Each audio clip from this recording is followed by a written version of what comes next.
Palabra y vida. Con el padre Manuel Horta, desde Sevilla.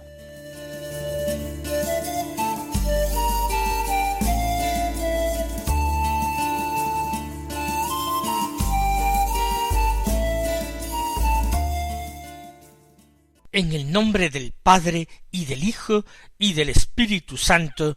Amén. Alabados sean Jesús y María. Muy buenos días, queridos amigos, oyentes de Radio María y seguidores del programa Palabra y Vida. Hoy es 23 de diciembre, mañana es ya la Nochebuena, y la Iglesia celebra la memoria de San Juan de Quetí, un santo sacerdote que vivió al final de la Edad Media, en Polonia.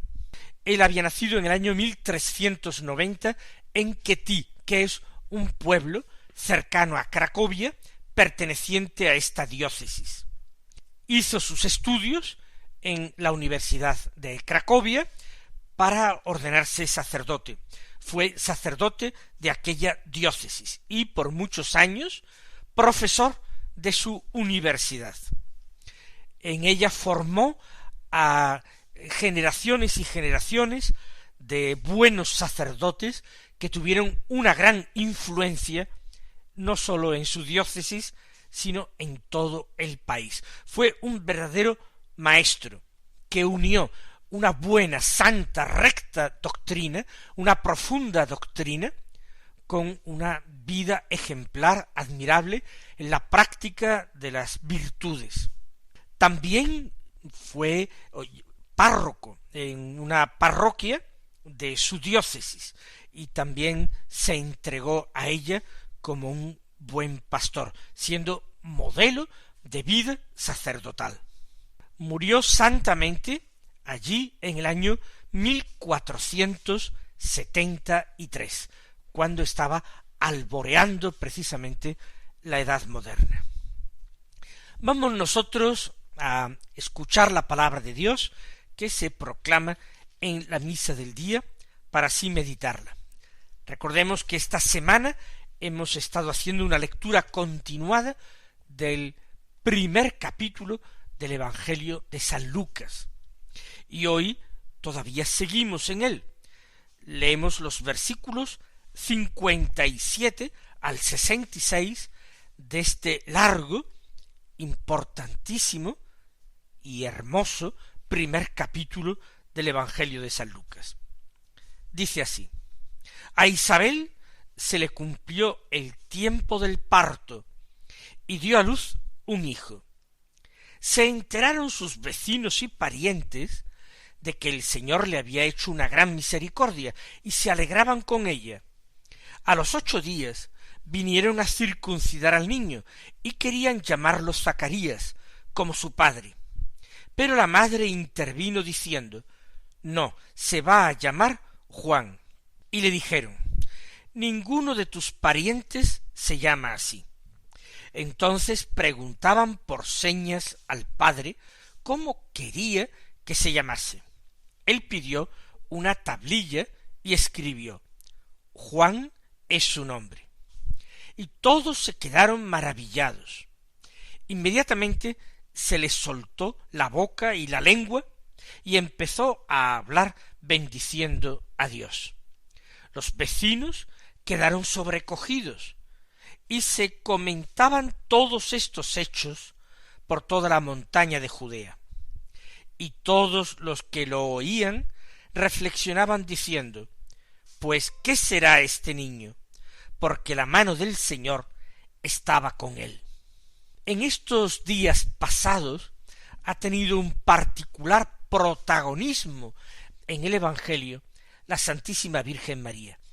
De hecho, María ha ido a aquel pueblo de la montaña de Judá donde vivían Zacarías e Isabel para acompañar a esta última en los 3 meses finales de su embarazo hasta el parto.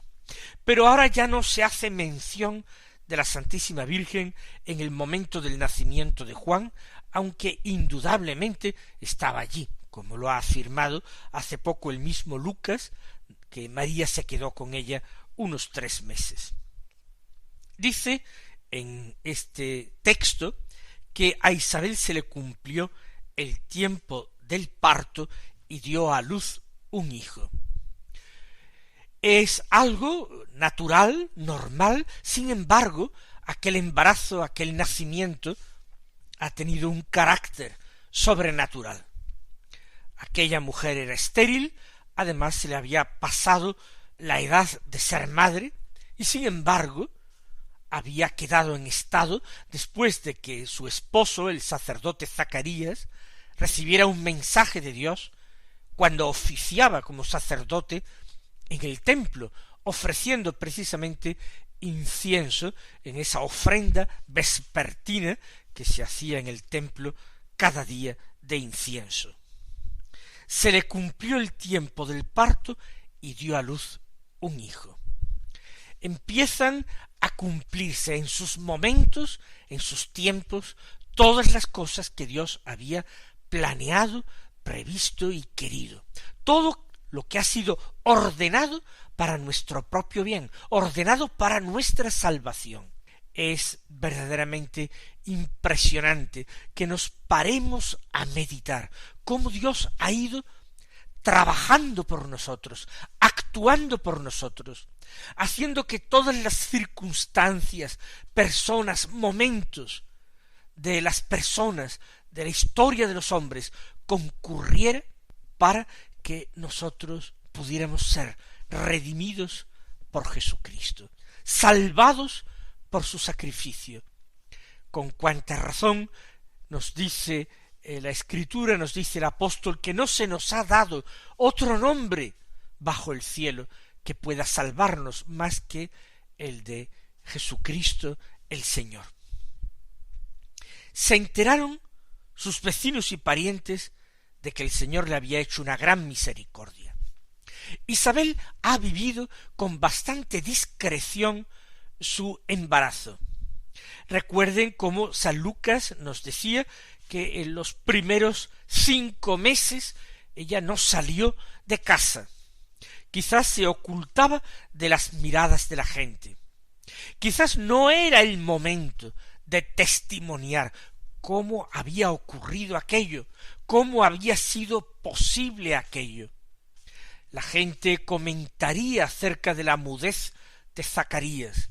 No sabemos qué explicación se daría. Ha tenido una revelación del Señor en el templo. Algo ha ocurrido. Pero Zacarías tampoco desvelaría el contenido de la revelación de Dios. Zacarías aguardaba ahora lleno de prudencia. Zacarías ahora oraba con redoblada atención, con redoblado fervor. Zacarías esperaba el momento en que el Señor tendría misericordia de él, lo liberaría de esa pesada carga de haber quedado mudo, en el momento en que más él hubiera querido hablar, dar testimonio, proclamar la grandeza del Señor y bendecirlo, en ese momento estaba condenado a guardar silencio. Zacarías crece interiormente. Isabel da a luz. Y algunos no se enteran del nacimiento, quizás hasta el mismo momento del parto. Es lo que deja entrever Lucas, que los parientes e incluso vecinos se enteraron entonces de que Dios le había hecho una gran misericordia a Isabel y se alegraban con ella. Se harían muchísimas preguntas. ¿Cómo es que esto ha sido posible? Preguntas que no podían encontrar respuesta, ni en Isabel ni en Zacarías, que callaba. Quizás todo el mundo intuía, presumía de que Dios estaba actuando allí. Y la presencia de aquella pariente de Isabel en la casa no era algo muy especial.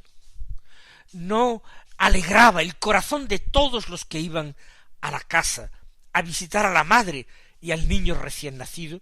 La presencia de María No era como la presencia del arca de la alianza en casa de uno que la acogió y que fue bendecido por el Señor.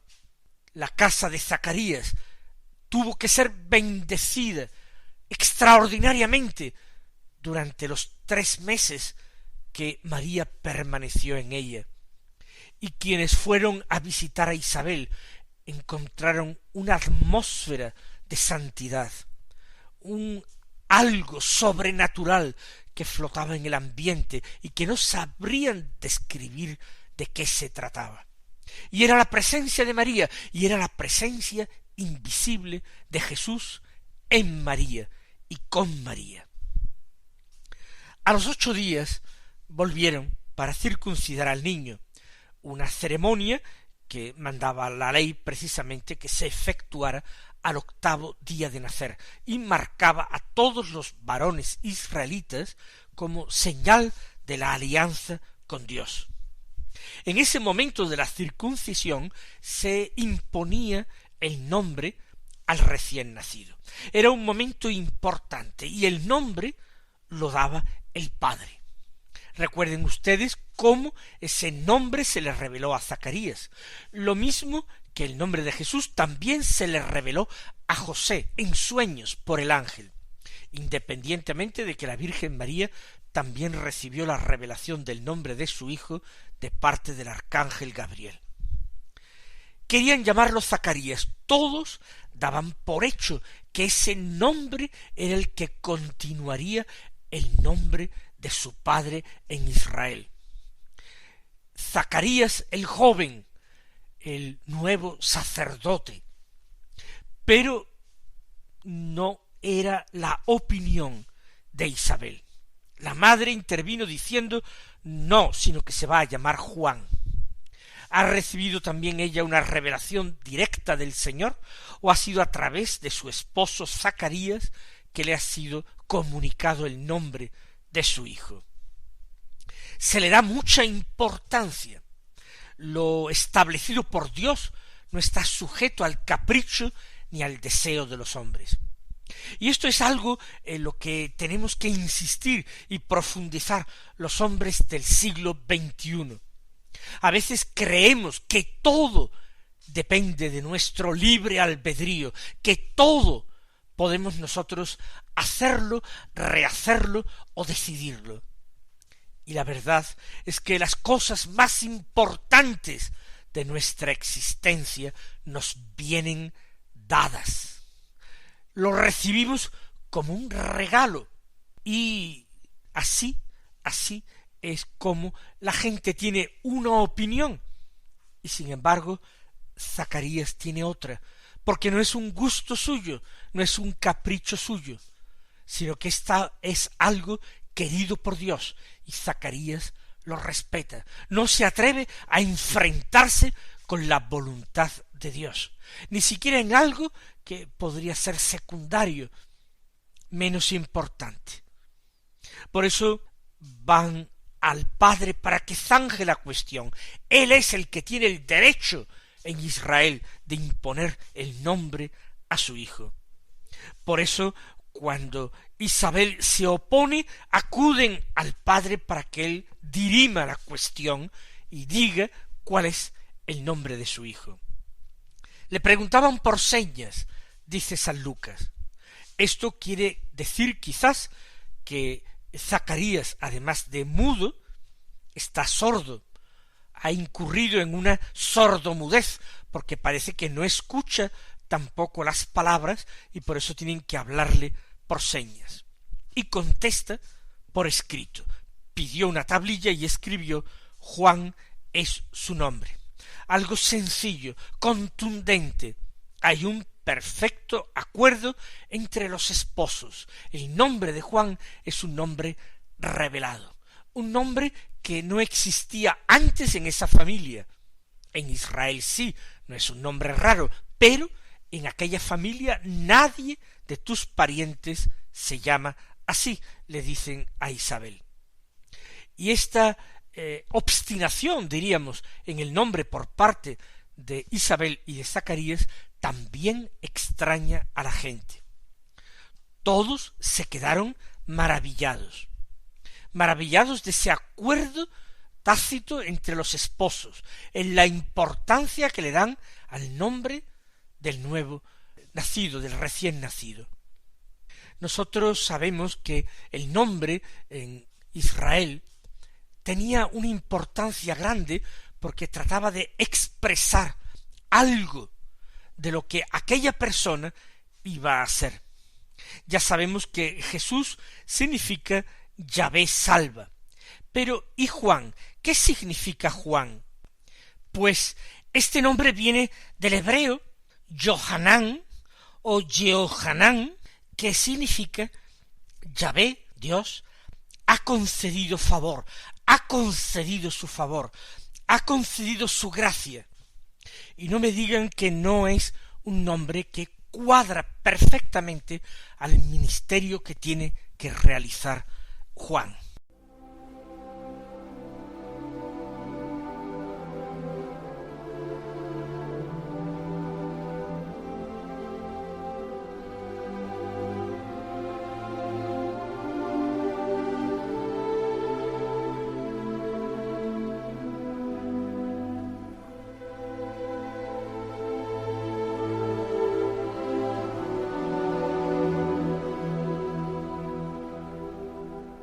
La gente está maravillada, e inmediatamente a Zacarías se le soltó la boca y la lengua y empezó a hablar bendiciendo a Dios.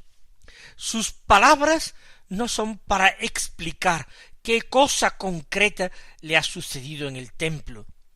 Sus palabras son de bendición y alabanza de Dios.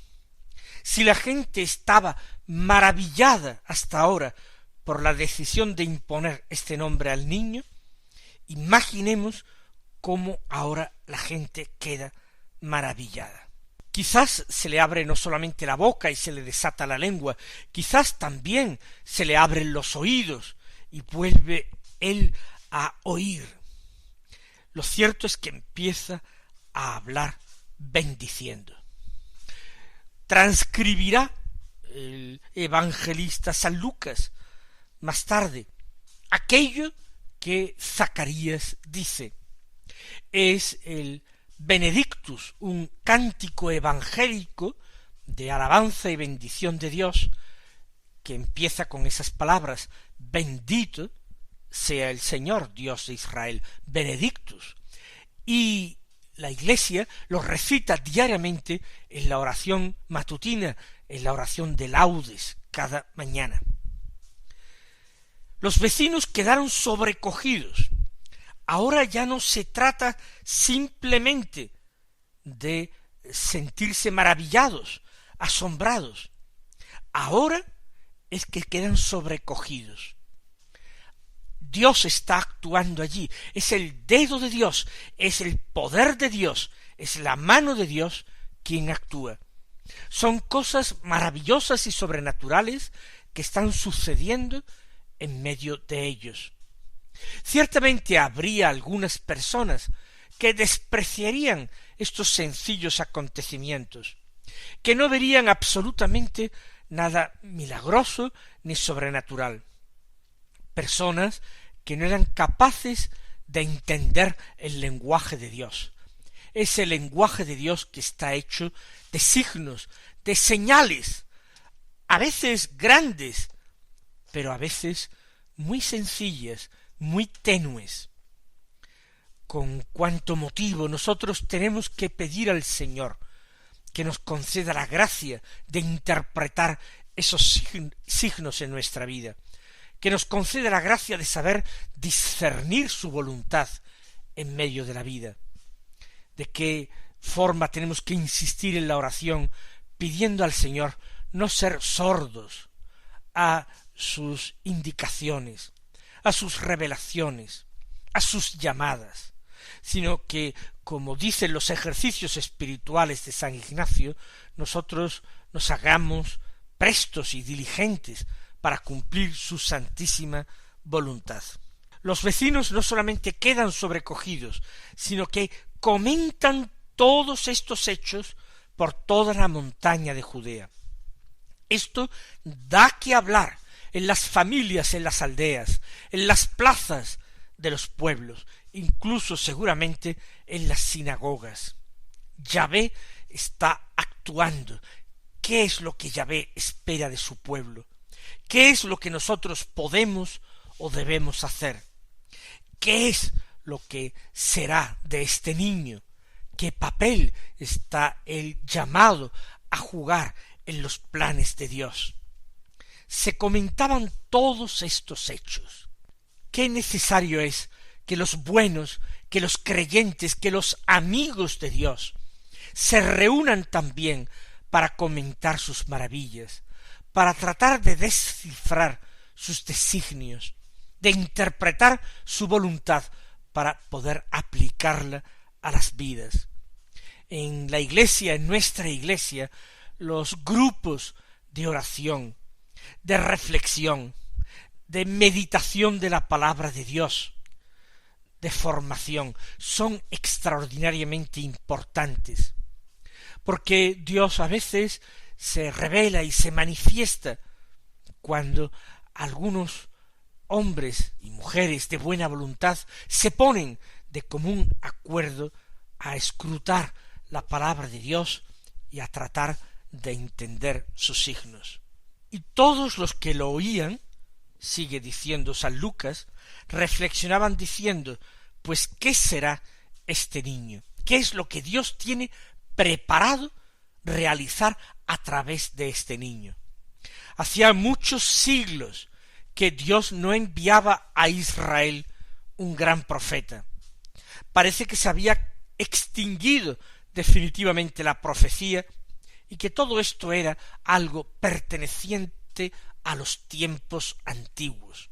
Sin embargo, aquí está todavía en brazos de su madre como un bebé el más gran profeta de la historia de Israel, aquel que vendría con el espíritu y el poder de Elías. ¿Qué será este niño? Porque la mano del Señor estaba con él. Y esto tendría que verse a lo largo del crecimiento de este niño, de su educación, de su carácter. Se nos dirá inmediatamente en el Evangelio de San Lucas que crecía, que se fortalecía y que moraba en los desiertos o en el desierto.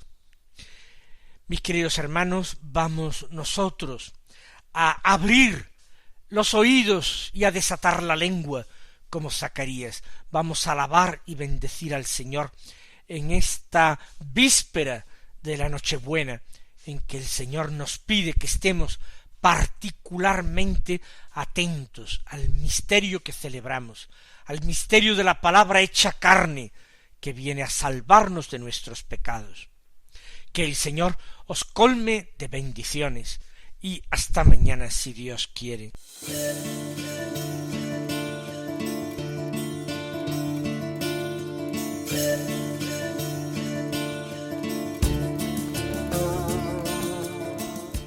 Han escuchado en Radio María Palabra y Vida,